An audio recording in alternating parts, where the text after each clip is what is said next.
Okay, so we should be live now. Let me know if there is any issues with the audio. I'll just finish getting set up here and double checking that everything is working. So how are all of you doing? How is your week? I'm feeling a lot better, for one.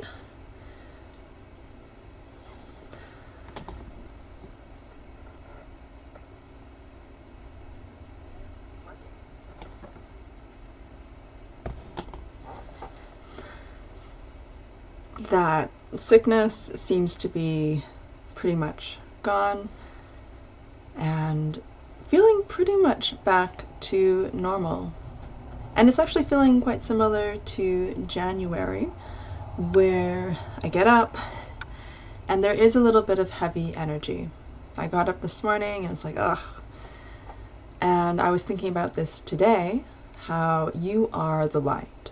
So whatever is dark and dreary in the world, you bring the light to the world around you. So it reminded me a little bit of like being in church, and if you just show up at church and go to the church service, it's like you get to enjoy the show. Let's say if there's like a band playing and they have the pastor and they have these different things going on. But if you are part of the team that is behind the scenes and organizing, you might be like the audio-visual person.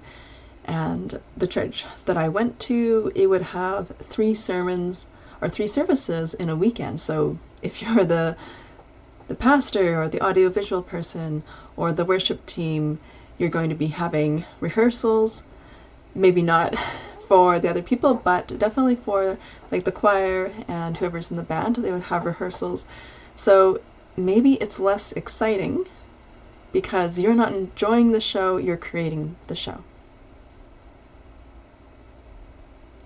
So today we're talking about creation templates. I love this little scene. It's an idyllic little country scene with beautiful flowers, and maybe that's something that you want to create for yourself in your life, where you have this beautiful, simple, close to nature life that's very peaceful.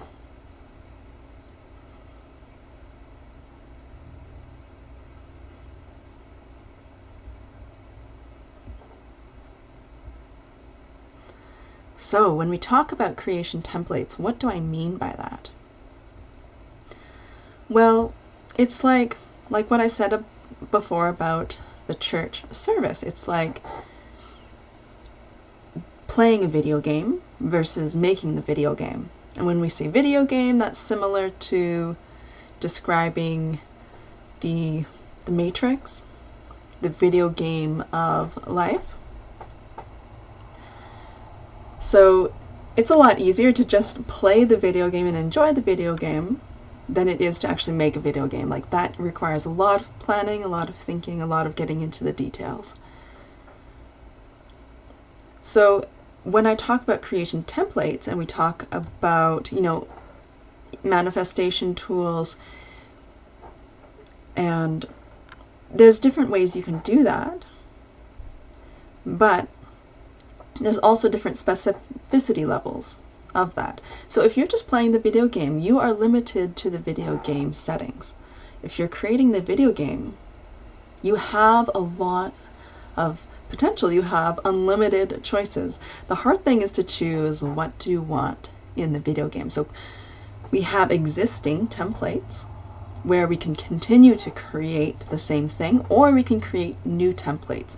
Now this can take a little bit of extra work. So the basis of this idea of creation templates is that we are creators of our reality. We envision and bring life to ideas and inspirations. So these creation templates, so we can create in a general way where we're really just focused on a positive state, or getting very granular, like detailing out every little detail of what we want and focusing on that really specific image of what we want. So we can either accept existing templates or we can create new templates.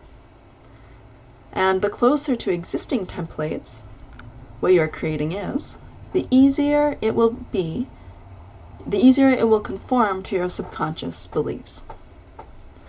So, and of course, there's a nuance here, is that the closer the template that you're trying to bring into your life, the closer it matches to your existing reality, the easier it is, then maybe the less resistance you will experience in bringing it in.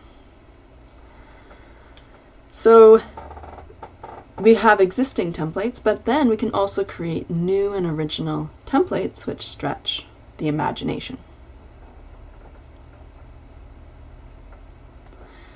So I had this experience this week. I was in the It's Totally Possible session with the Absolutely Everything Pass that Kyle Cease does.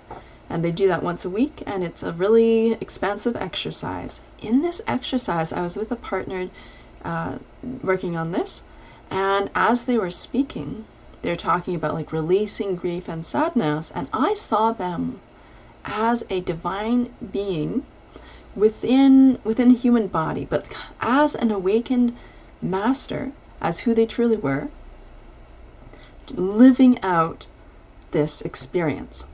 So this was really an eye-opening experience for me, because, yeah, maybe I know this, but I'm taking this and putting it into, or rather, I'm experiencing it directly, experiencing this idea, because we can come into contact with these ideas, but less so we experience them. So it's really fun and really interesting to be able to experience this. And what do you have to do? You have to show up and put yourself in that state, or in that sort of receptivity to experience that, and it helps when you're with other people who help you towards that.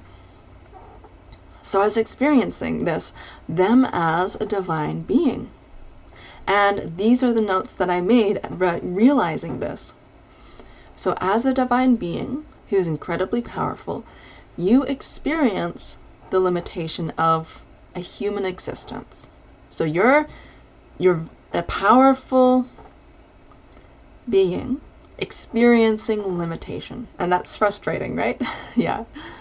So, and while you're experiencing this limited human experience, where you don't have access to, say, all your power, you get drawn into the story. So the story is the persona, the character, the ego, and you identify with it.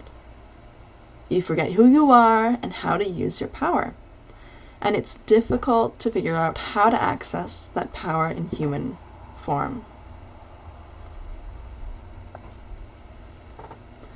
So it felt like, so you have all the story and all the stress around it.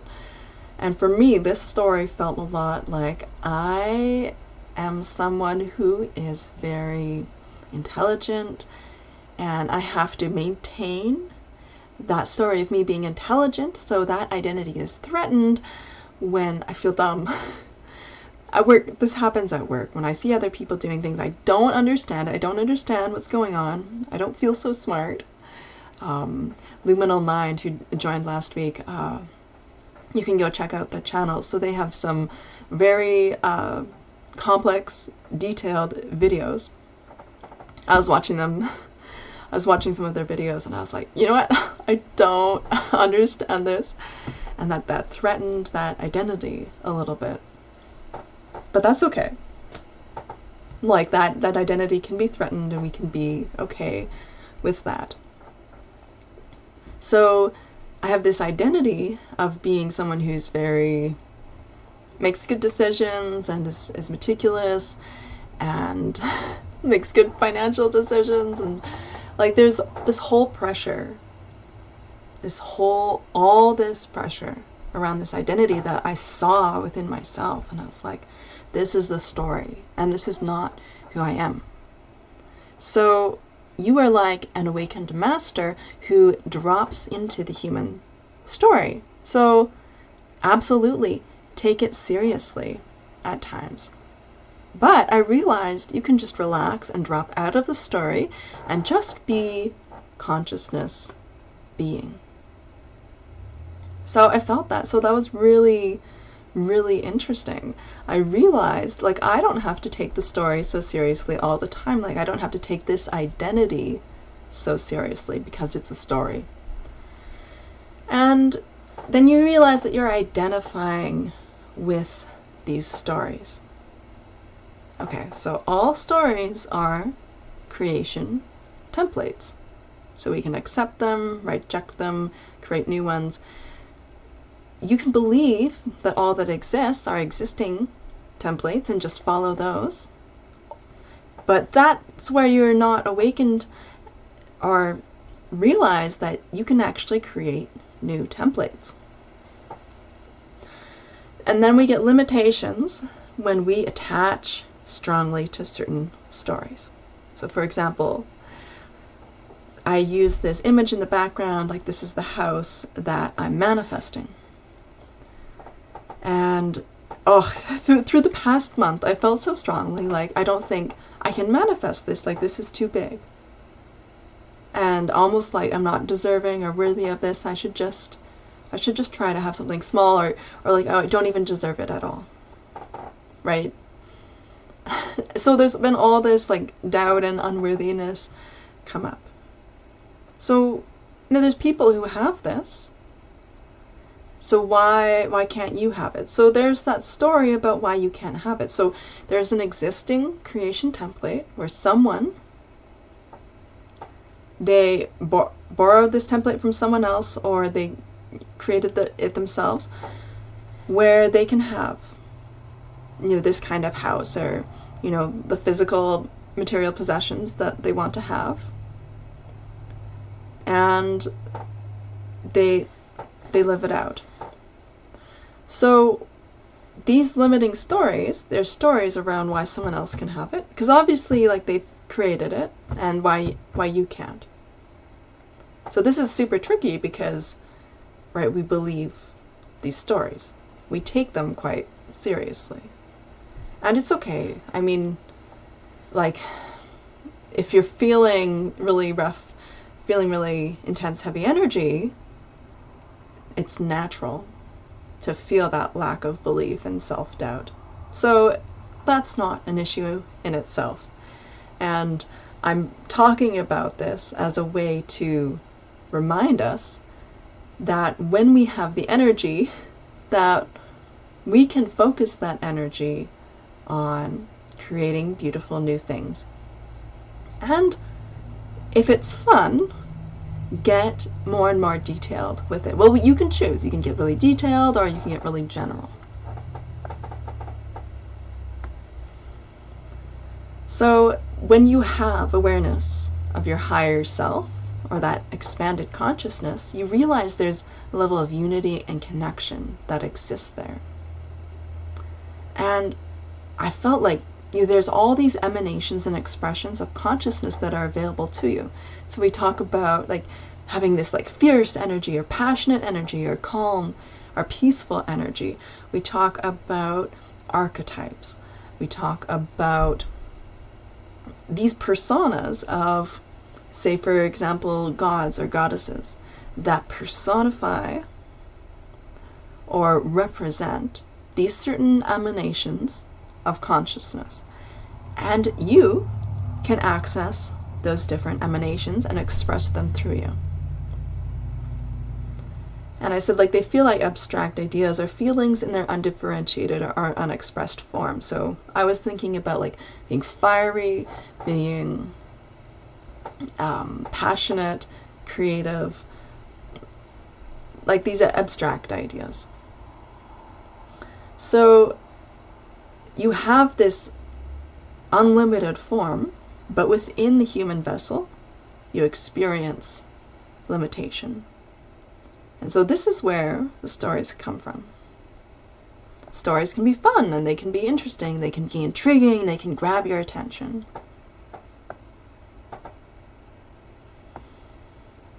So if we talk about general and specific, so I would say general is more like focusing on the feeling of the wish fulfilled, and I included a video link in the description that talks about that. Focusing on positive feelings, the kind of state you want to have, whatever you think that getting whatever you want will give you. Using a vision board, like that can inspire this kind of state. And then there's the specific. And I was thinking about this as like really getting into imagining the details and almost like writing this book of your life, but almost like writing like a fantasy book of your life. Because if you're writing a book of your life, like you could just change a few details, or you could change a lot of details, right? And when I think of general, I think like the manager or overseer of a construction company, versus the specific is like, you know, the individual tasks that people specialize in, like the architect, the plumber, electrician. These are all getting into the details. So you get to choose, like, do you want to just focus on the overall, making sure that, you know, you're really getting what you really want, or you can focus really into specific details. So there is the personal and collective aspect of manifesting, where like you can try to improve your current reality, or you can focus on creating templates for, you know, the whole world. So if you're just focusing on your personal reality, then there might be some limitations, right, around you that you're like, okay, well, the rest of the world can stay the same. I'm just going to change what I experience. But if you decide to just focus on this template of what everyone experiences and changing that, then that's a whole another dimension to it.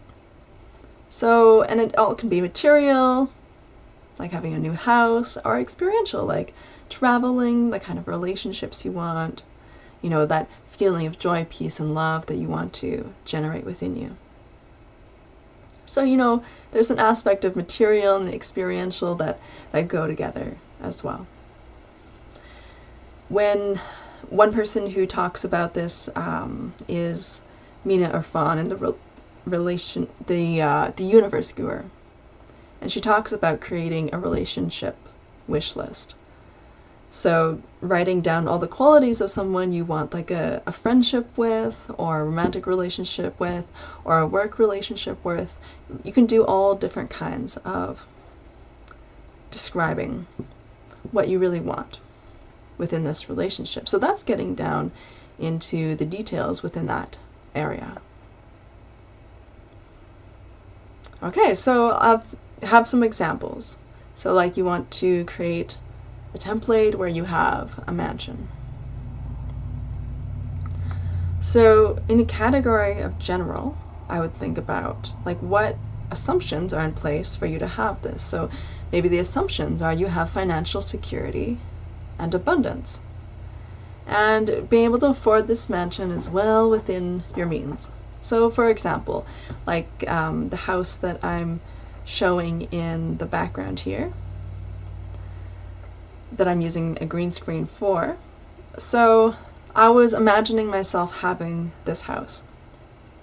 And then I was thinking about, oh, well, what if I have issues with my car? But I was thinking about, well, if I can afford this house, then I can afford a better car, which doesn't have these issues. Like, why would I have this house, but then continue to have the car that I have? Hi, Paul. Awesome. Yeah, thank you for joining.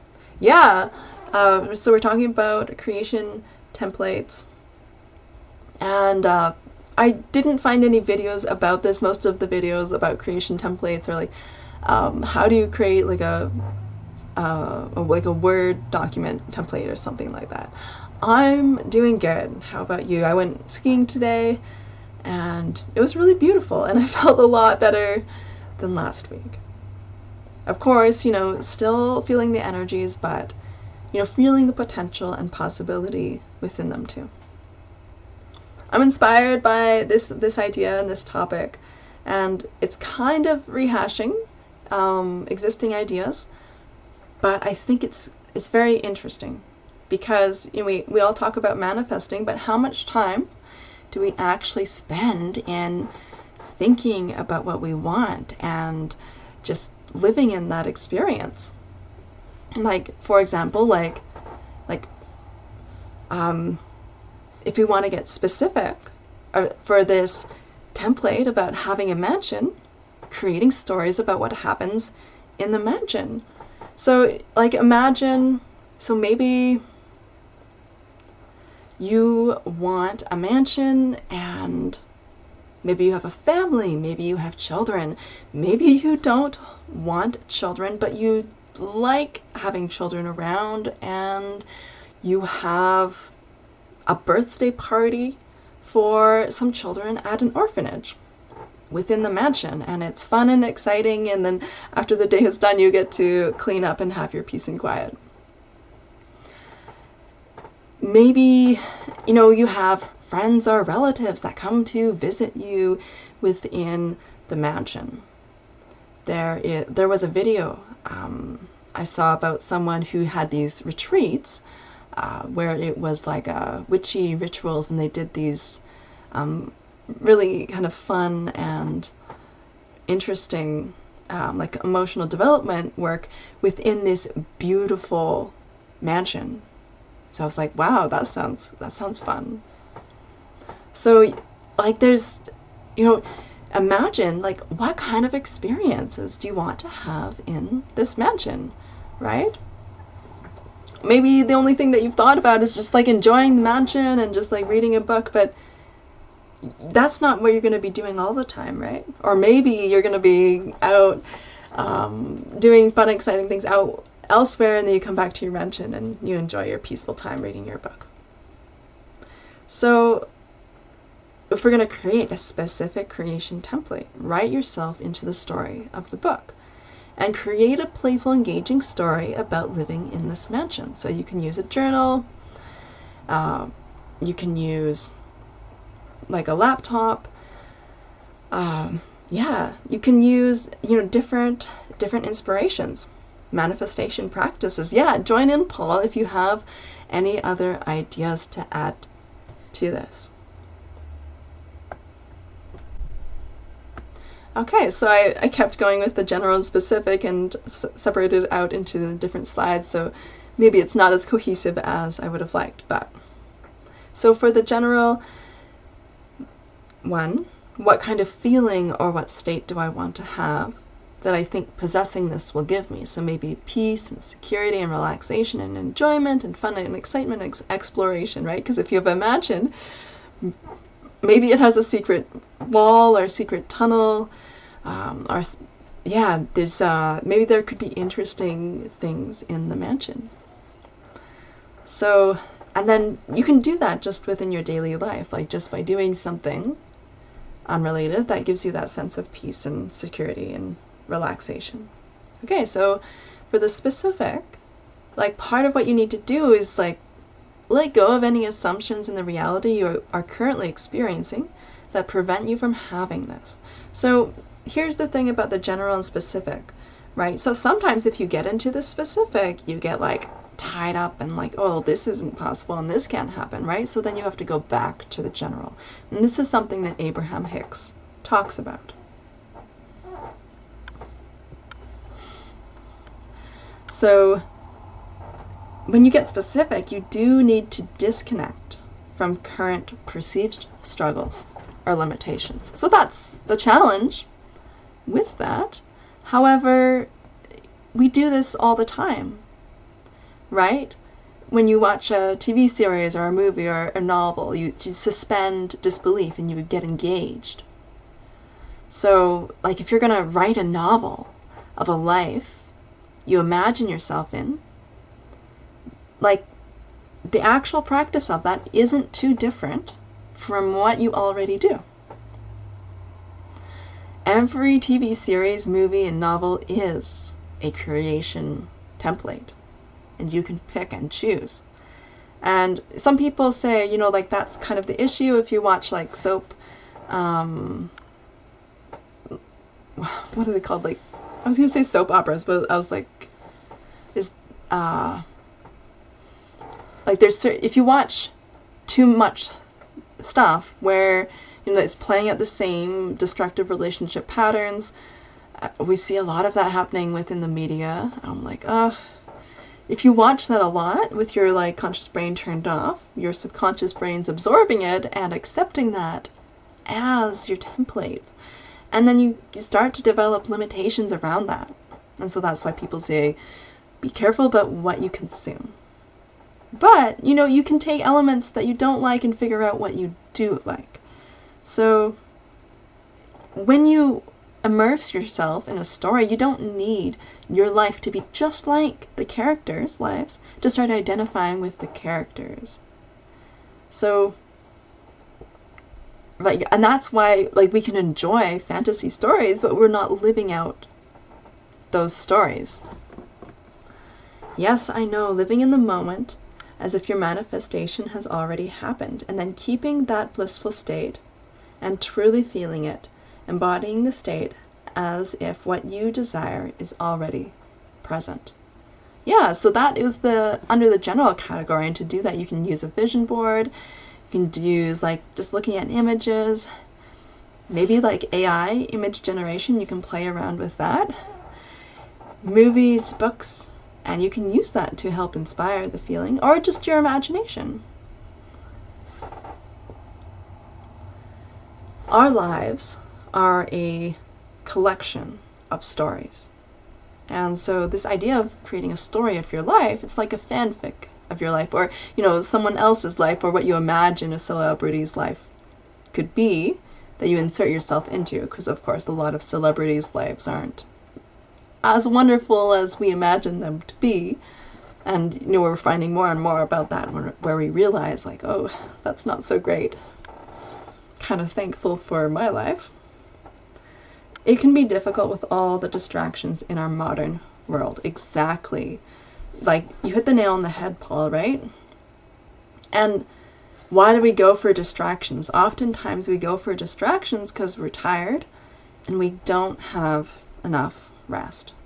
Like, one thing that I've been doing is just resting, like laying on a yoga mat with something that blocks out the light, and listening to like calming music, and doing stretches, or using a lacrosse ball and try to work out like the shoulders and neck area. And then I find that it really helps me relax. Yeah, we tend to go for distractions before relaxing because you're kind of overtired. Like, and it doesn't really matter if you think like, oh, I haven't done much today. Well, you can still be overtired. I think like the level of burnout that we can reach just happens so quickly. Okay. So I haven't written down specifics for everything because I didn't have time to really like carefully think about this. But so one thing that I thought that I'd like to do is like creating templates for the friendships I'd like to have. But we can also create templates for experiencing luxury, traveling, being in nature, and trying something new.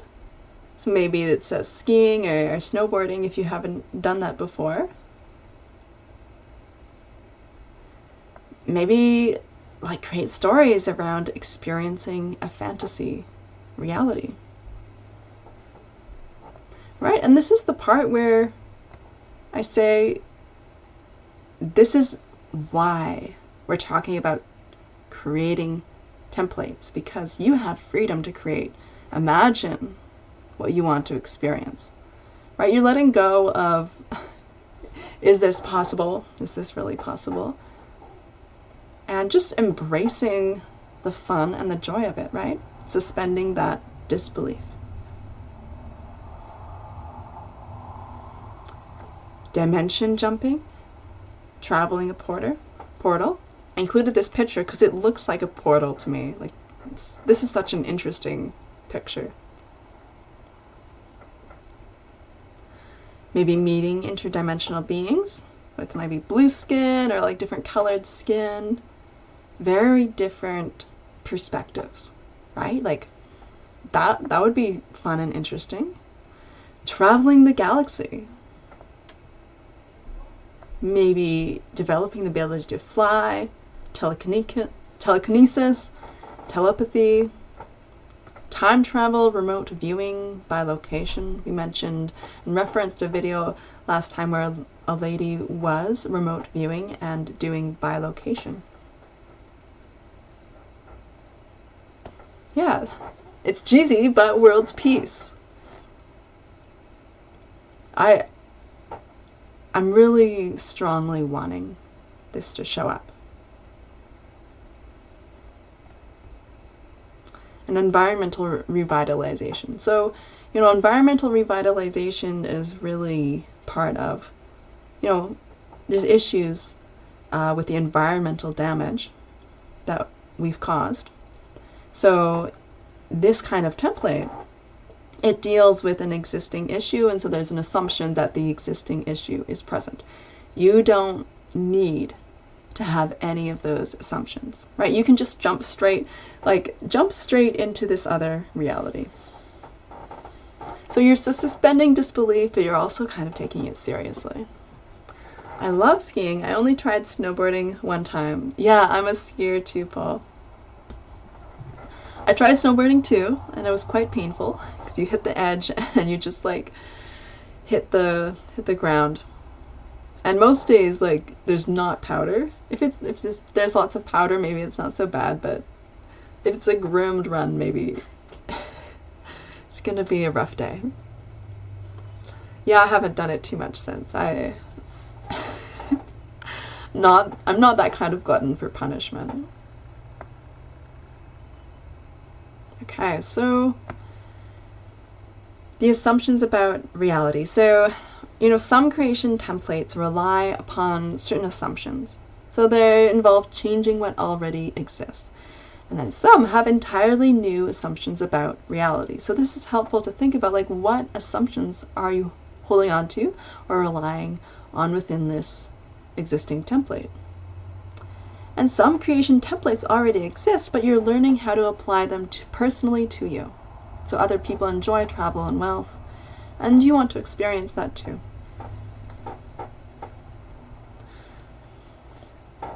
So there's more discussion that I want to have about this topic, but again, I didn't get time to fully get into the nitty-gritty because instead of like just summarizing someone else's work, I'm more thinking about, okay, how do I apply this?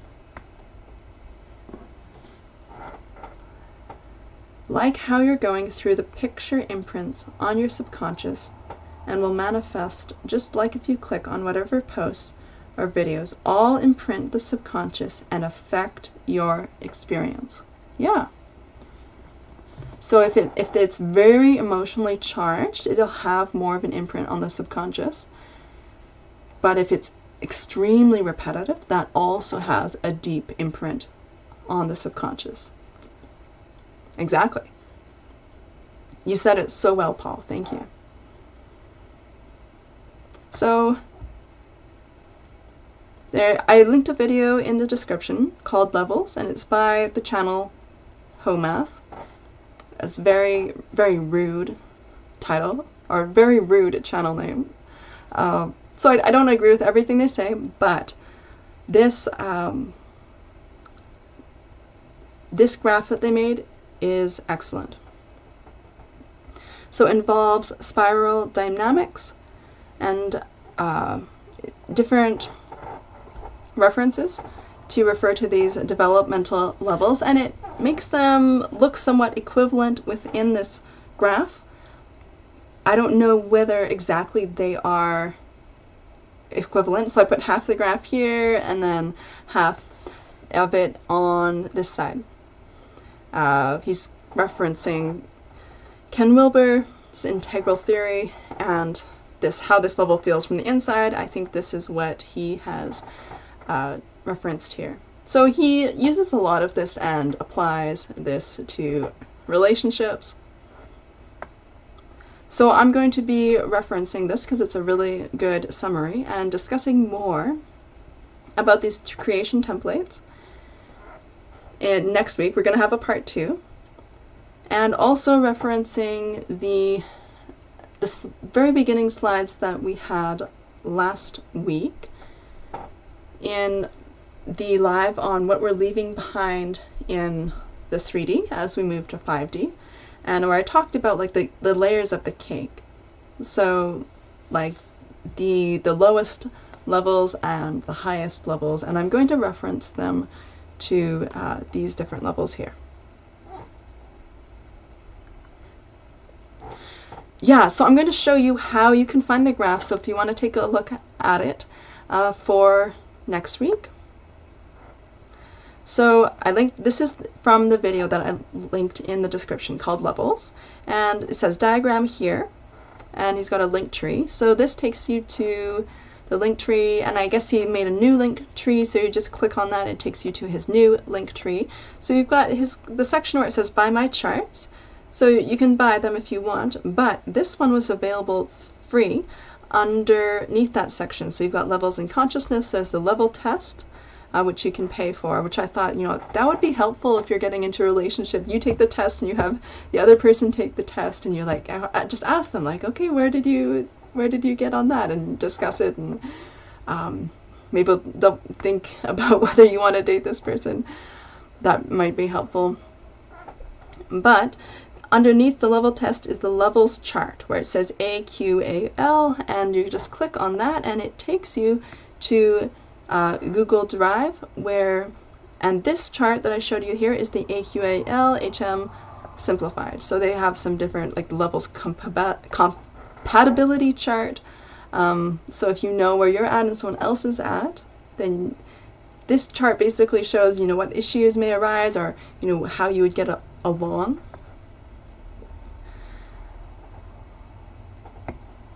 So that's what we're going to talk about next week. And yeah, this is taking a little bit more time to work through, so less slides than usual.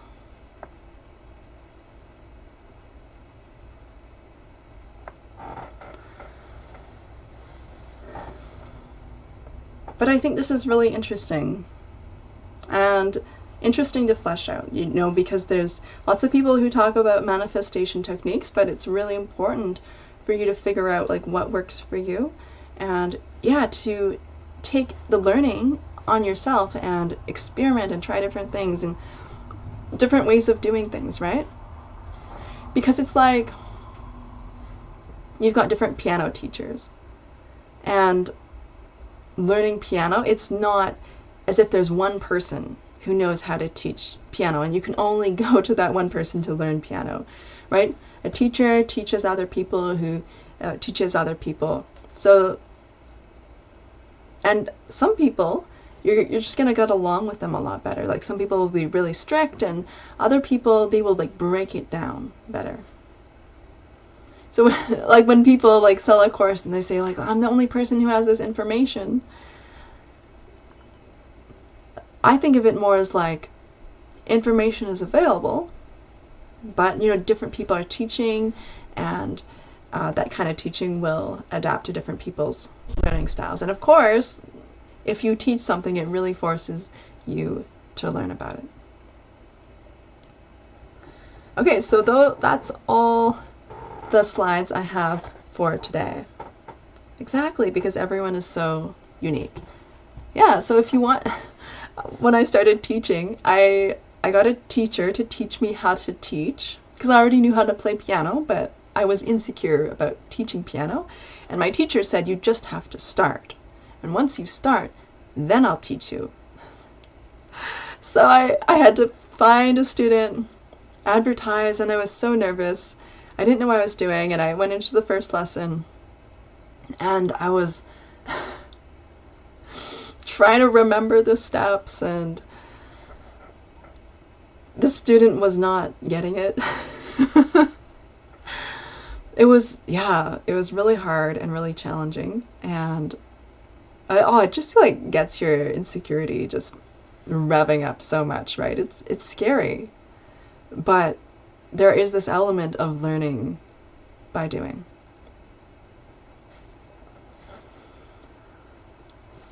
So, you know, if you feel like that nervousness, like that's fairly normal, but it's so true.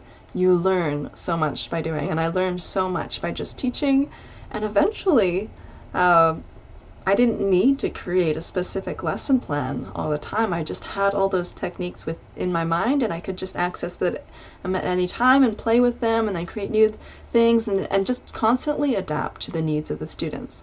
Of course, I tended to kind of forget some of the specific things and the like specific methods, and some of them I didn't use anymore because they just weren't working with the students that I had. And those kind of things didn't seem to be an issue with the students that I was working with. So this is interesting, I think, and it's fun, and I'm excited about it because, you know, for me, this is inspiring to thinking about, you know, what can we do that is where we can focus on what we're passionate about and also release those limitations, release those limiting beliefs. And I think maybe what we're going to be doing is incorporating, you know, this psychology, element of psychology into it, but we're really putting this positive spin on it. Because, you know, you can take data, you can take statistics, you can take, you know, science, and you can have this, a little bit of a nihilistic outlook on it. But we could also take the same thing and have this beautiful, positive, inspired message from that, right? You take a message where there's a lot of doom and gloom, and you turn it around and say, oh, there's a lot of opportunity here. And I thought about this, thinking about how, like, the energy still feels kind of heavy. Well, guess what? That means there's an opportunity for you to be the light. And you're going to be so valuable because you are shining a light in the darkness, bringing people hope. So there's, you know, lots of different sides, not just two sides to every story, but there's lots of different sides. And even, like, for example, in a job interview, you're telling a story about you. You can tell a story about you that focuses and highlights all the positives, or you can be kind of negative, right? And maybe you're attached to the negative story and saying, oh, well, that's true, like that's what's really going on. But we tend to not do that, right? Like, we tend to highlight the positives if you want to get hired, because, like, that person doesn't know you. That person doesn't naturally know all your positive qualities.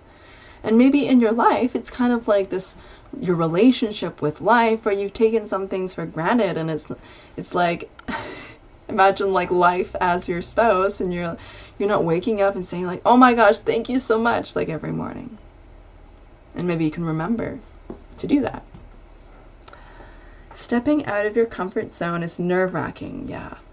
But that's where all the magic and manifestations happen. Yeah. And I feel a little bit of that stepping out of my comfort zone and thinking about what I want to manifest, and just like feeling attached to the story of I can't do that. So I've been struggling with that a lot lately, and you know, that's part of why I'm talking about this and wanting to focus on it, because I need to work on this. Challenges are good, and it's important to cleanse and clear to make room for the new. Yeah.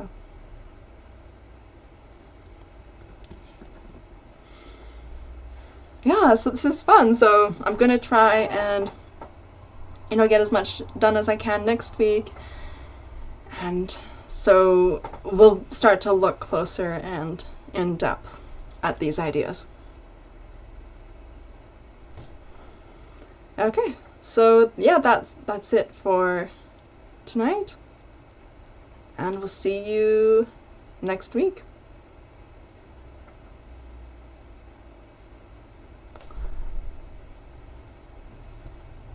I don't see any more messages popping up, so I'm gonna end the live. But thank you so much for joining, and if you're watching later, thank you so much for watching later, and if you have any ideas or suggestions, you can go ahead and put them in the comments. And have a great week.